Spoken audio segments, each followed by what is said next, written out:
a pretty ambitious charge here, and this is our first meeting.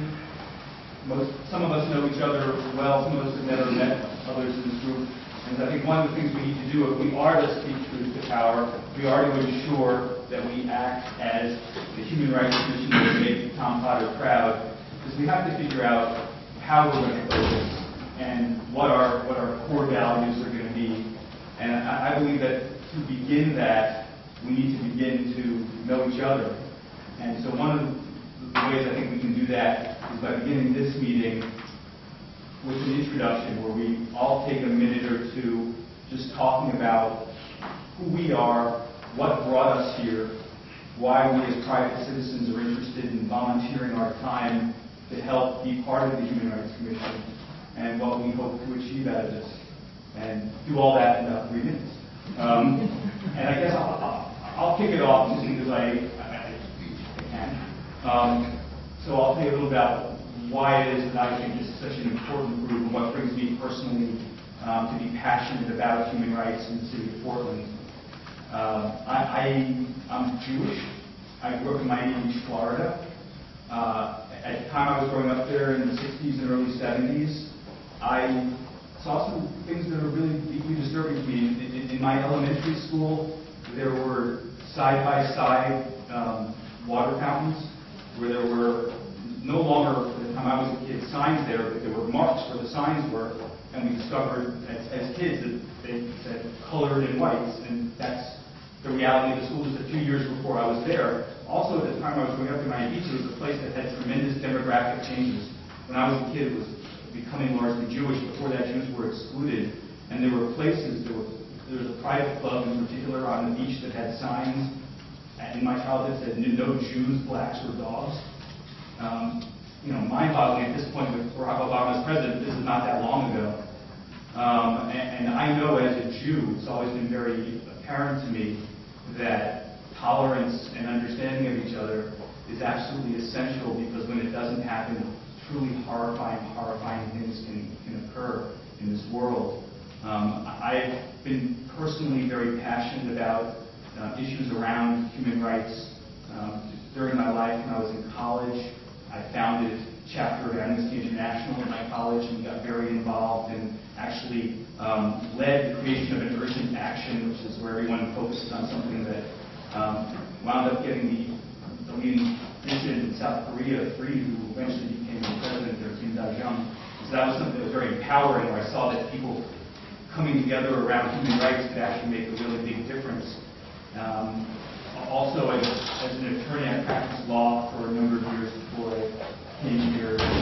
My practice involved many issues. I had political asylum cases. I had a death penalty case. Things that were, in my view, about human rights issues, about how we as humans treat each other and the need to protect core human dignity for us to move forward as a community, as a country. And so I personally have a deep commitment to the work that I believe this commission can do, and that I hope this commission will do, and that's why I'm here. So, Kathleen, since you just walked in, I will turn this way. We're doing an introduction and talking about why it is that we're here. So why don't we go around in this direction?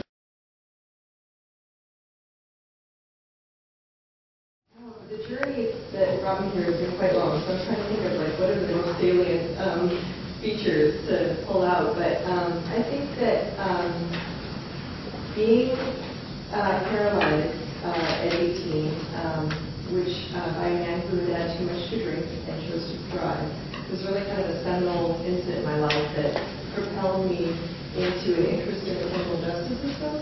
And for many years I was an activist trying to reform our criminal justice system and really looking at the ways that we respond to violence and how that actually creates more violence and more harm in people's lives. That the disproportionate focus in our criminal justice system on punishment as a response actually creates more harm for me as a survivor as well as for the person who's been convicted of crime. And so that, that interest in criminal justice has led me to an interest in human rights. There's a lot of there are a lot of human rights violations within the criminal justice system, but then also outside of it. And I think for me, somebody who has traveled quite a bit within the realm of individual violence, I've grown more and more interested in the ways that the society that we live in and the structures that we create help to facilitate individual violence. So I was actually just talking to somebody on the phone before I came over about the death penalty and how if our government knows killing, how can we expect our systems to behave differently? I'm not trying to excuse individual choice, but I think that the institutions that we create model violence, and that is where we need to be spending our energy to try and shift those institutions and a culture that create those institutions if we really want to shift the way that people relate to each other. So that's my interest in human rights just comes as a framework. I almost wish there was a different word for it, because for me, as somebody who frequently has difficulty getting in and out of buildings or being able to use the restroom, I almost don't want to articulate that as a right. You know, it's kind of like it's so intrinsic to my need as a human being.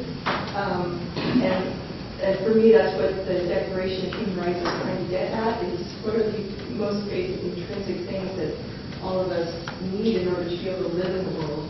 And it feels like rights is something that's instilled to something to be either conferred or regulated or dictated.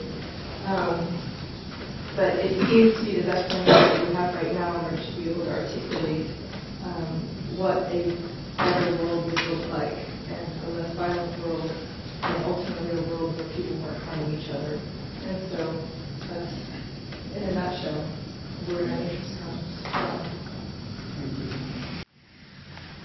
My name is Anastasia, and I was born and raised in Russia. I immigrated to the United States about 5 years ago. My first encounter with human rights, declaration of human rights, was when I worked for Mercy Corps as an interpreter and translator overseas. And I worked with orphan children. It was assistance to Russian orphans program under Mercy Corps. And I have a Jewish blood in me, and when I lived in Russia, there was a lot of anti-Semitism going on. I would see swastikas on the houses and big letters, "Kill Jews, save Russia." So I didn't feel safe, and I was looking for a place to live, and I heard that the United States is a place where many people from many countries come together and can live and live. So I moved here hoping that this would be a safe place for me to live. After I moved, I encountered that there are many people who do not consider me equal to them and think that somehow I am taking what is rightfully theirs from them, and because of that they are biased and discriminatory. So I feel that if not the United States, what other place can I go? I have to make this a safe place for my children, for generations to come. Yeah, my name is Sherman, and why am I here? I've dedicated most of my lifetime to addressing human rights, particularly pet violations for American Indian philosophy natives.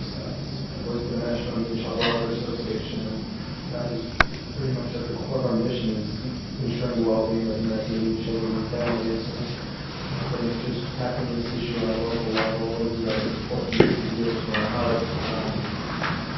And the reason I have a newborn son, 2 months old, ensuring that he has a healthy,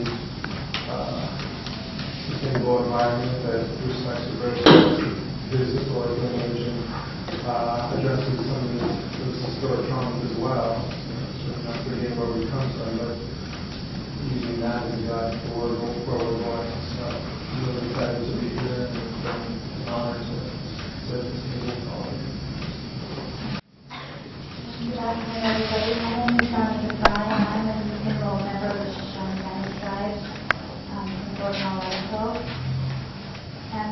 history is long too with building my concerns and my passion about the inherent rights of each one of us individuals. Like Eddie, my people, our people have experienced a lot of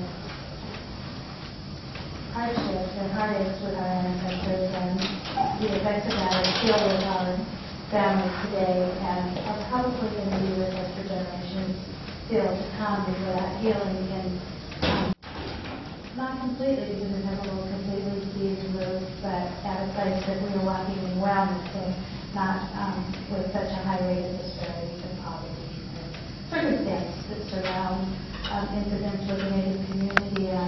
It was thinking too that one thing in particular that it wasn't until 1949 our people were allowed to vote within their own nation. And those kind of things are deep and hurt deep in my soul. So I'm also a recovering alcoholic, and through looking at some of the things that caused my disease to surface is some deep pain, and it just relates around things that people suffer and a lack of justice in the world that it seems overwhelming and unable to change. But if we don't step up and do something to help shift that thinking, being change agents ourselves, then it won't happen. But I feel honored to be part of the evolution of this space in Portland, so that for our children too, that they have hope and a better future to be part of and become involved with and have a voice in. I'm Tricia Noel, and I'm retired from working for the city of Portland for more than 20 years, and I also taught school at Madison High School. I'm a white Anglo-Saxon Protestant. My mother and grandmother and all the women on that side before me were DARs, which is Daughters of the American Revolution. I'm somewhat proud to say that my mother resigned from the DAR because on the front page of the Chicago Tribune, because she was asked to get a DAR award. It's like an award for an outstanding high school senior to a young girl who was Native American, and she was chosen by the faculty at that high school. And my mother was outraged that the DAR was not going to let her make this award, and this was back in like 1955. As a white Anglo-Saxon Protestant woman, I have had tons of advantages. I have degrees from very reputable universities, and my parents were able to pay for my college degrees. But every once in a while you may hear that I stutter, and part of that was I didn't really realize I was a white Anglo-Saxon Protestant person until I was in high school. I grew up as a German American on my father's side, with lots of German Americans. I was born immediately after World War II in a community that was about 95% Jewish. And my family was totally different culturally than everybody that I grew up with. I went to church on Sundays, everybody else went to church on Saturdays. We, the German Americans, had lights under the snow at Christmas time, and they were beautiful, but no one else had them. And so it was really an odd experience for me to realize that everybody was kind to me. I was never discriminated against, but I was always different. And when I started teaching school, I taught at Madison and ran a federally funded program for high school kids that didn't read. And what I discovered was that pretty much any, and I call them children because they were kids in some ways at high school, they would be put into our program, even though not being able to read was often the least of the problems that they had. A lot of children came from families with alcoholism. When the newly arriving Southeast Asians came into Portland, there were no English as second language programs to greet them. And so I suddenly had sons and daughters of Vietnamese government officials who were here with my non-reading kids. And, we had to make it work, the same thing that was happening with mainstreaming kids who had physical or emotional disabilities. There weren't classrooms immediately available for them, so they kind of came into my non-reading programming. What I realized was I understood what it meant to be different in some way. in the rest of my career with the city, I worked as a communicator, and it was through my work that the first city website was kind of vetted by the Oregon Commission for the Blind. Okay, so that we knew that that communication could be accessible. The Portland Water Bureau now will provide you any water quality information that you need in Braille. So it's been my passion to help create a kinder, gentler world. And I'm old enough to know that that doesn't happen without work. And so I'm happy to be here to work. Thank you. As I'm listening to information that are being shared here tonight, it is very clear to me that behind a person's commitment to something as worthwhile as human rights is an experience. And not unlike the experiences that you have had, I can trace back my interest and passion for movement to issues of human rights. I was very relatively young, high school. I was born and raised in Mexico City. And I happened to be a student at the time. And at that particular time, as students, we wanted to engage in a dialogue with the government. And so naively, or passionately, we engaged in all sorts of attempts to have a dialogue. And I happened to have been in Mexico City on October the 2nd of 1968, where over 600 people were gunned down by the presidential guard.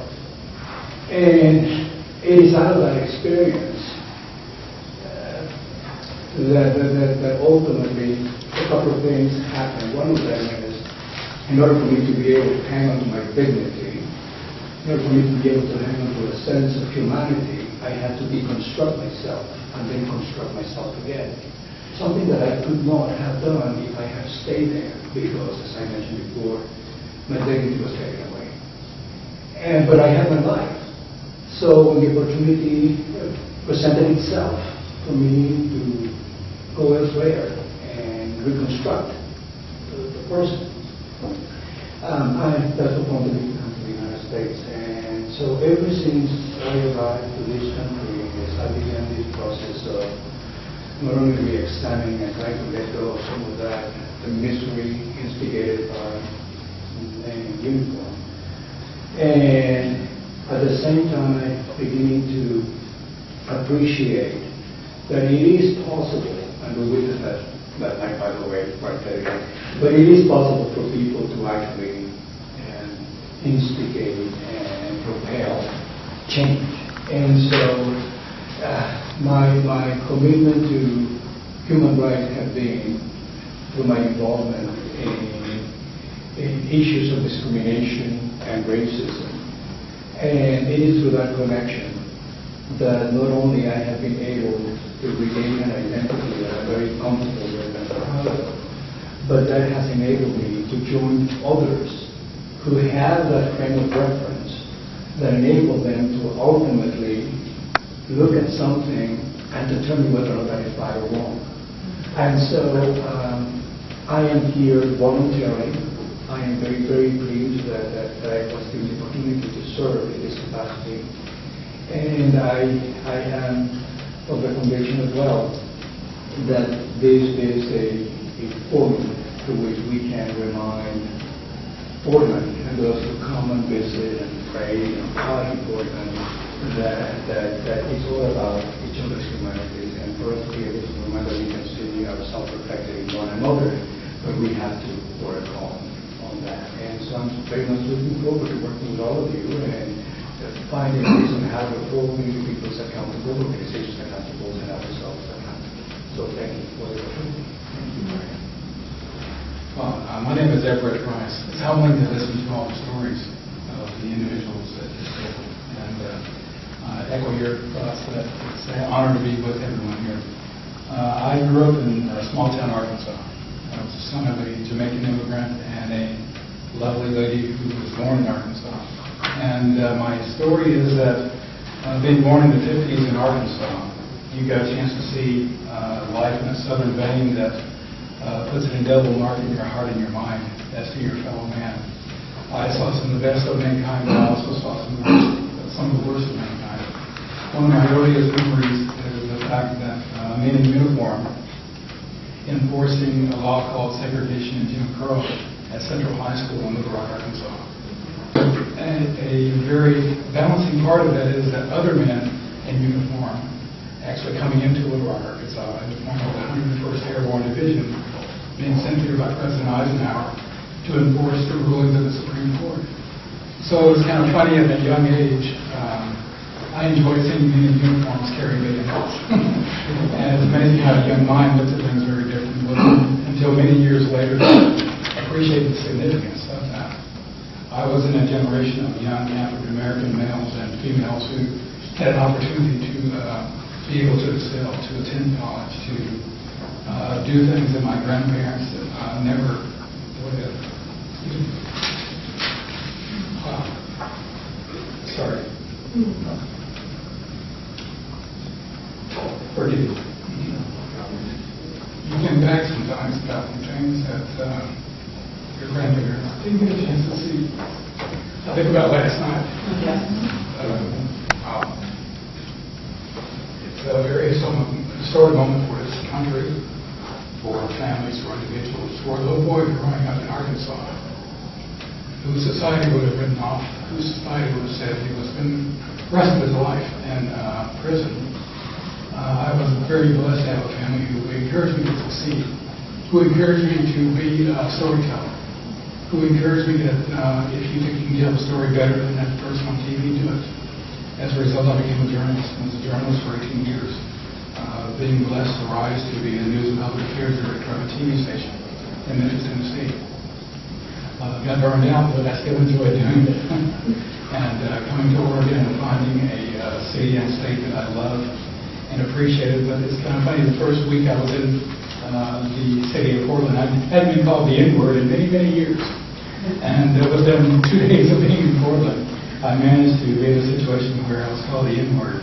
So while I love the beauty of Oregon, I also realize that there's an underbelly that we need to look at, we need to examine, we need to really look at and appreciate. I appreciate the beauty of this area, but I also recognize that we have poverty with a view. And that we, as citizens who have dedicated ourselves to helping our fellow man, to caring about the least of these, my brothers, that's something I've tried to do all my life, and I'm honored to be with all of you. In coming to Portland, I found a wonderful place that, growing up in landlocked Arkansas, to see mountains, it still makes me happy to see a mountain with snow on it in the month of June.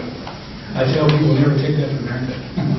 The many blessings of this area, the many people of this area. I taught diversity in Arkansas as a journalist to many organizations and to educational facilities. Oregon, we have to live it every day. And it's just an honor to be part of this panel. And I hope to contribute in a positive way to discussions and forums and things that will be considered in making our life better for all of our citizens. First, my name is Bruce Bliatu, and I was a refugee, came from the country of Laos. I've been here for many years. When I was back in Southeast Asia, there was war going on, and you already began to see human rights have been violated. When we were only 13 years old, we were dragged into the army. We had to carry guns to fight. Whether you like it or not, that's one thing. The other thing is, when I got to this country, I thought that everything's gone. You know, all this bad situation is left behind, and you don't have to think about it anymore. One morning, when I came to work, I saw one of the young ladies, Asian lady, drive the car, and somebody hit her from the back. When the officer came, the officer only talked to the person from the back, and never talked to the young lady. So the officer just gave both of them tickets, right? So they left. And about a month later, she received a note to come to court. Well, when she came to court, there's a long list of allegations against her for doing wrong. And so she finally said, well, by the way, the young lady was a certified medical and legal interpreter. But the officer said that she never speaks English. So when they went to court, she raised her hand and she said, Your Honor, I do speak English, and here's my license. I'm a certified legal and medical interpreter and so forth. And so the case was dismissed. But it caused a lot of anxiety with the family, the person, and everybody else who saw this situation. And I mean, there are others, but I just chose to give this example. So since then, I began to work with the city of Portland, and in fact, I was one of the very first refugee coordinators for the city of Portland here, and trying to help the refugee and immigrants how to integrate into the community and really the situation.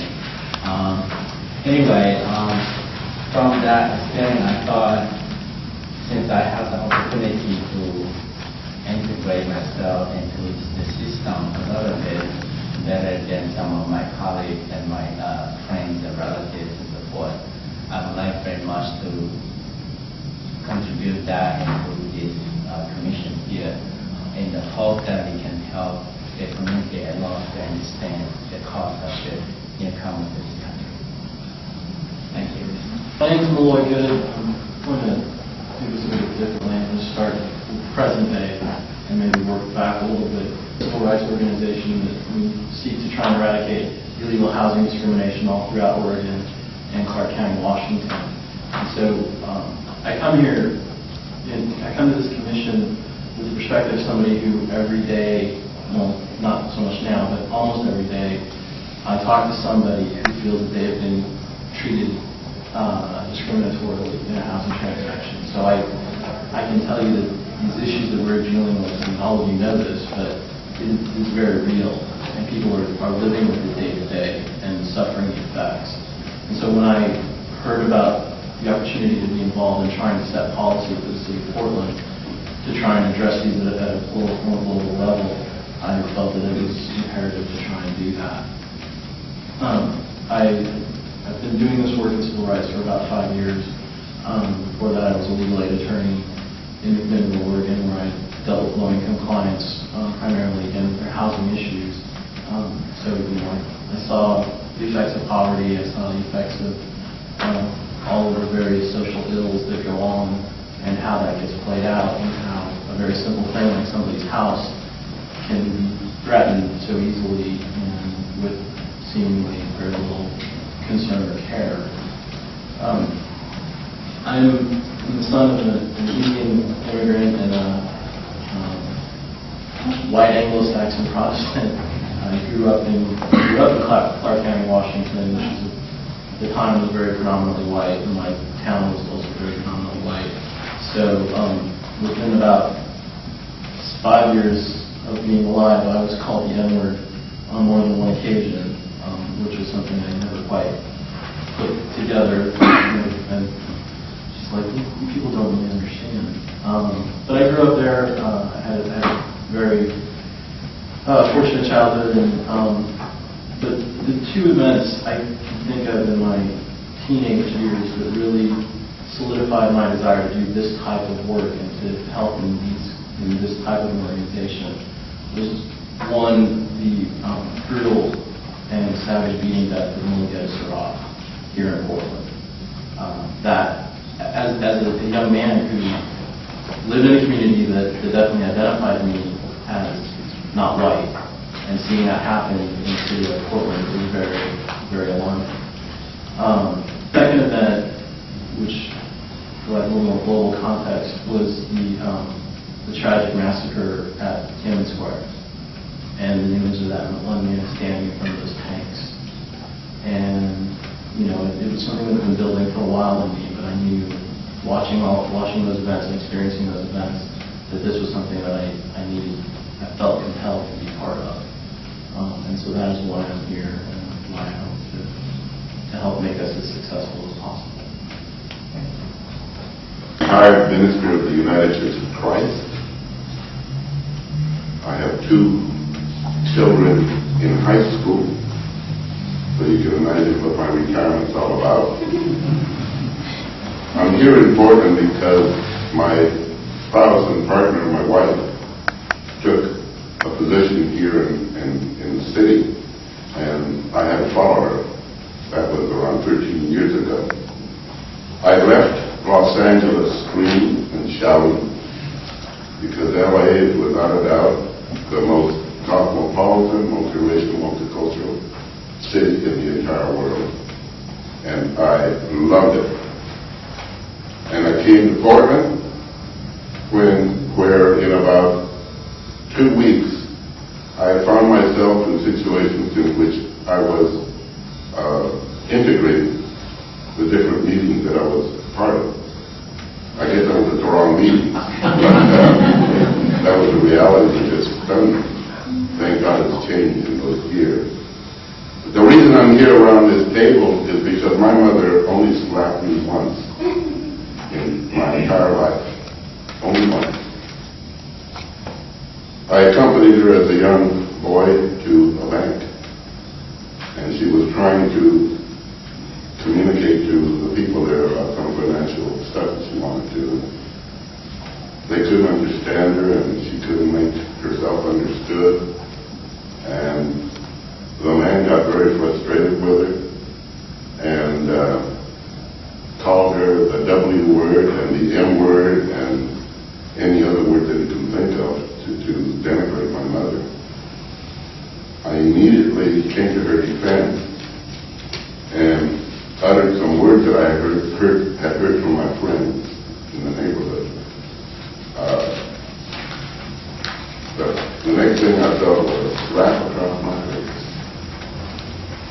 And I could not believe it was my mother who did it. And she dragged me out of that bank, and I was really perplexed because I thought I was defending her from very unjust treatment.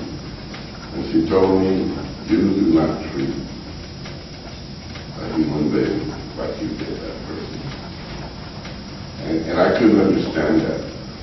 Here she was, just being abused and disrespected, and she slapped my face for coming to her defense. Fortunately, it only took about 40 more years for me to understand that lesson. And I have some incredible mentors across the way. I learned from that incident that the pain of others was my responsibility. That the unjust treatment of others was my responsibility. But that I could not address it in a way that also demeaned and disrespected the other. Most of my mentors have come from an incredible number of diverse communities, and I'm really thankful for that. Because every time I thought that my community was the only community that was being treated unjust, I'm a Chicano. I hope you all know what a Chicano means. I'm not going to explain it to you. And it was very difficult for me to not focus on that reality. But I made the mistake of going to Berkeley. And in Berkeley I discovered that there were literally dozens of other communities who felt equally oppressed and equally ill-treated. And we could not help but bump into each other because we ended up demonstrating and picturing the same people. So as we established these relationships, it became very clear that there was a whole world of hurt out there. And everyone's pain was real, and everyone's cause was just. And if we really wanted to address those issues, we had to do it together. We had to do it together. And from that moment, I became committed to living a multiracial, multicultural, interfaith And for the last 30 years, I've strived to do that. And thank God that those relationships that I have built have taught me more than I would ever thought that I could learn about how to live with others in a just, peace, and loving way. So, because my mother slapped me, I'm here to be with you so that we can discover how to become the loving community, or as Martin Luther King said, the beloved community, which I believe we can, and I believe we are becoming. So it's wonderful to be with you. I look forward to our work together. What an awesome day to start this work. I just can't even believe how it makes me feel so lucky to be here and to be able to do this. My name is Emily Gottfried. For the past 9 years, I've been part of an organization, worked for an organization called American Jewish Committee. American Jewish Committee is the oldest human rights organization in the United States. It was founded in 1906, and it was founded by a bunch of men. I have to say men because they were all men, and they actually formed a committee. And the committees, at the time in the turn of the last century, pogroms were happening in Eastern Europe, and they were causing, we know about the Holocaust here, but many of us don't know about the pogroms and the persecution of the Jews before the Holocaust. And it was bad. Villages were, well, you saw that were on the roof. That's a cleaned up version of what happened. Anyway, in response to pogroms and that kind of activity in Europe, these men sat around a table and formed a committee. And they said, well, how are we going to make things better for our people in Europe? And they said, well, we need to form a defense committee for those people. And then they said, but wait, a world that's good for Jews and safe for Jews has got to be a world that's safe for everyone and it provides human rights to everyone. And that has steered the organization for over 100 years and has steered me in my work for the last 9 years since I started working there. You'd be interested to know that the AJC, one of the things they do is file amicus briefs on cases that are important, surrounding civil rights and that kind of thing. The very first amicus brief that was filed by the AJC was in Oregon, in Southern Oregon, in response to Klan activity, which was at the time anti-Catholic. So it was in defense of the Catholic archdiocese to have parochial schools, and the AJC, way back in New York, filed an amicus brief in support of the Catholic Church in Southern Oregon and against the Ku Klux Klan. It's just an ironic and an exciting kind of connection for me. My work with the organization, we had a meeting, Oregon Area Jewish Committee, we're an affiliate of AJC. We just started that July 1st because it doesn't matter. My work has enabled me to meet and work with and to have dialogue and do advocacy together with many fascinating and dedicated people around this table and around this community. Our organization founded the Coalition Against Hate Crime. That was about 10 years ago. We're still active with that. I've worked with Chief Sizer on that. And we still do lots of interesting things. And we sit around the table every single month. Any of you are invited to come, participate. We sit around the table with law enforcement, with advocates from every walk of life, and we're talking about issues of hate crimes, talk about diversity, talk about tolerance, talk about schools. We put on a couple of hate crime conferences, and we're about to put on, in collaboration with this office, a program commemorating the 20th anniversary of the death of Mulugeta Sarah, which was also a seminal issue for me and for our organization. I've worked with Armin on death penalty issues. I've had interracial dialogue with Everett I've done interfaith activities with Hector, and I continue to do all those kinds of activities and feel grateful for the people I get to meet and get to work with. And I really believe that working together for a common goal gets each of us to know each other better and gets all of us to get to the point where we reach that beloved community more quickly. My name is Abdul Majidi, and probably as you can tell from my name, probably from the overview, you can guess my background. My background, I'm an immigrant here to U.S. from Africa, North Africa specifically. I am an Arab and Muslim as well. And what's a great day today, and congratulations to all of us here in the U.S., to our ex-president whose father an immigrant. Our mother was white and an African father, so that brings a lot of message, opportunity, unity, and peace to this country, hopefully, in the future. All of us should have the duties to that goal. Why I am in this committee, I wish if I have a choice. I have no choice to be in this committee. And I'm glad and honored to be here. Since I was 16 years old, I have been involved in advocating for underrepresented students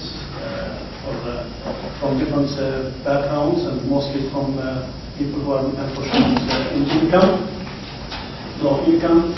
I started with my classmates, and as I grew and they wanted to move to university, I started studying law, international law, studies, and I started representing women and children rights in Morocco, as well as representing a lot of students or immigrants in my home country, especially a lot of students from Africa.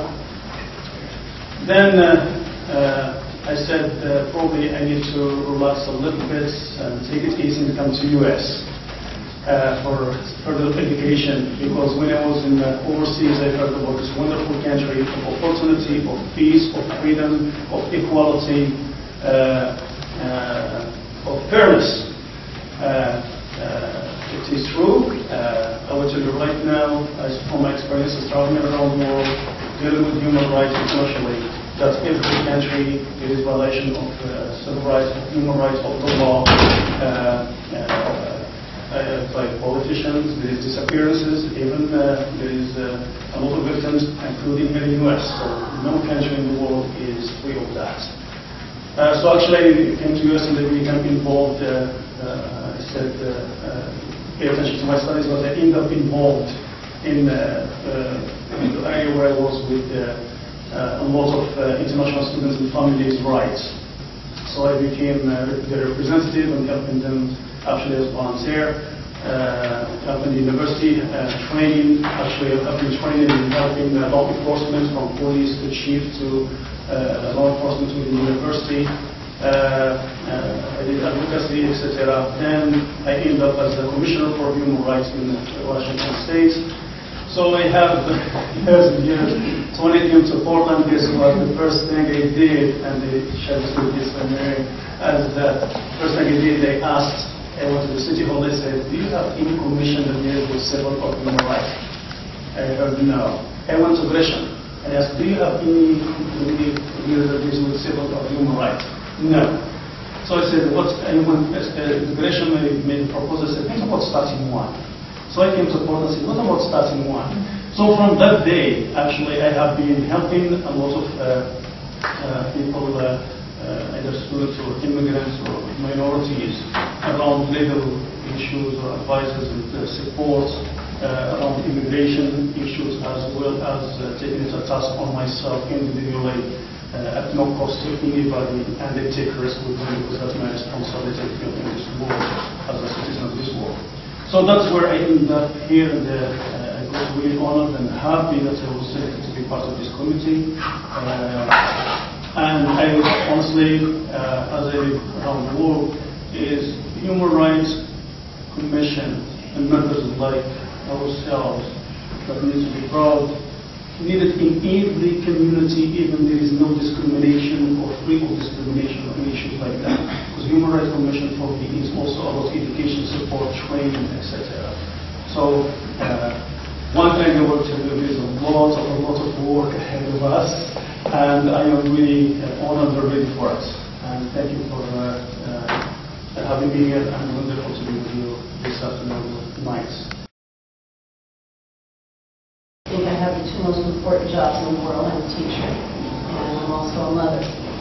And I take those jobs very seriously. I take life very seriously. I don't take me very seriously, but I take life seriously. I think it's important for butterfly flies between me that it's felt throughout the universe, but it doesn't matter if that butterfly's name is gone. So I think that the work that we do here is extremely important. Being a teacher is something that I've always dreamed of being since I was in sixth grade. My parents have a mom and pop and kids grocery store heavy on this kid. And I worked before school and after school, and I was a very rigid little kid, which you could barely see over the top of the counter because I was so small. And people were coming in who were old enough to be my grandparents who were very, very nasty to me. I couldn't figure out what the problem was. My parents said it's because they're embarrassed because they can't read and write. And here you are, a small child, and you read much better than they do. And so I decided at that point, one of my heroes was Mighty Mouse. And so, you know, I was going to save the world. And I come from a family of community organizers and community servants, and have been a community servant since I was probably 2. When I went around door to door selling Girl Scout, Campfire Girl candy, good cough party, could barely reach the doorbell, but I was out there doing it because we needed to do that. So this is a way of life for me, and being on this commission was a dream come true. I remember seeing back in the 80s a picture of Bobo Silverman and John Heflin on the Human Rights Commission, and thinking, wow, I'd like to do something like that. And when the opportunity arose, I decided to step forward and do that. I've been very fortunate to do a lot of other things besides teaching, and lived in California. All the housewives in California were a girl. So, among other places, that's the Bay Area. And been fortunate to have worked with and lived with a lot of people of different ethnic groups. And if there's one thing that I know about people, we're all the same. The only difference is the accent. And we all want the same basic things for ourselves and our children. And I think that the sooner we understand that, I think last night gave us all hope for that people are starting to understand that, and that anything is possible. So I'm here to be a servant and to see what we can do to make it a better world for everyone. And I'm looking forward to the day when we all don't define each other first by what your color or your sexual preference or orientation is, or what your job title is, but as people. Because I feel again, Paul.